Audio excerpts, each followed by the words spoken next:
हमारी रिजिलियंस बहुत ज्यादा है जंग के हवाले से। हमने 70-80 हजार लाशें उठा ली हैं। इंडिया के अंदर देखें ना, अब 26 लोग उनके कत्ल हो गए। अब जिसने भी कत्ल किए वो काबिल मुजम्मत काम किया, गलत काम किया। निहत्ते शहरियों को नहीं मारना चाहिए था। वो बेचारे सयाह थे, उनका क्या कसूर था, उन्हें कत्ल किया गया। लेकिन सवाल यह पैदा होता है कि वो 26 कत्लों के बाद भारत बौखला गया। हमने देखा कि पूरा भारत परेशान हो गया। पाकिस्तान में अपने बड़े बड़े वाकयात, ये मुंबई अटैक आज तक नहीं भूल पा रहे, 2008 की बात है। और पाकिस्तान ने कितने कितने बड़े दहशतगर्दी के वाकयात जो है वो हजम कर लिए हैं।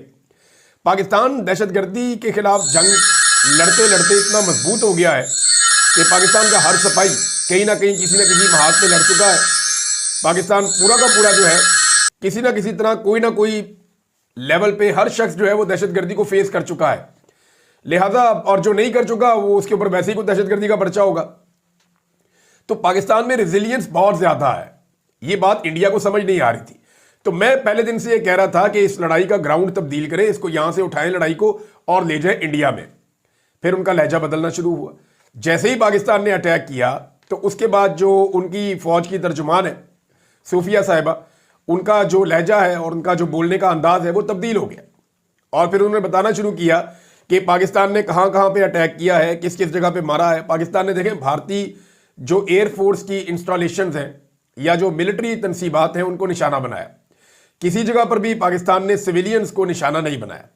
भारत ने बिला वजह अपना आईपीएल कैंसिल कर दिया, वो अपना आईपीएल खेले। पाकिस्तान कभी भी आवाम के ऊपर अटैक नहीं करेगा, खवातीन और बच्चों के ऊपर कभी हमला नहीं करेगा। हमें हमारा मजहब भी इसकी इजाजत नहीं देता। लिहाजा हम इन बातों का ख्याल रखेंगे जंग के मैदान में। तो जंग के मैदान में इन बातों का ख्याल रखना बहुत जरूरी है और पाकिस्तान रखेगा भी।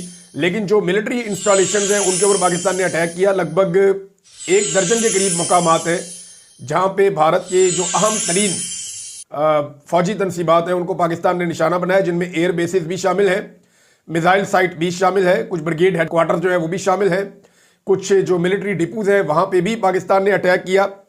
तो ये एक बड़ा हैवी किस्म का हमला था जिसको मुकम्मल प्लानिंग के साथ अंजाम दिया गया पाकिस्तान की जानिब से। और ऐसा लग रहा था कि फिजा में अब चाहे इंडिया है चाहे पाकिस्तान है, शाहीनों का राज है। पाकिस्तान एयरफोर्स ने पाकिस्तान को कभी भी मायूस नहीं किया, हमेशा कौम का भरम रखा, हमेशा कौम की इज्जत रखी। तो पूरे पाकिस्तान की जानिब से, हम सब की जानिब से पाकिस्तान एयरफोर्स और पाकिस्तान एरोनॉटिकल इंजीनियरिंग के साथ जुड़े हुए एक एक फर्द जो एयरमैन है, वहां तक जितने इंजीनियर्स हैं उनको, जो लोग रेडार पे बैठे हैं उनको, जो बैकग्राउंड में काम करते हैं उनको, सिर्फ एक पायलट हवा में जाता है अपनी जान की बाजी लगाकर, अपने मौत के परवाने पर दस्तखत करके, शहादत की ख्वाहिश लेकर। एक पायलट तो जाता है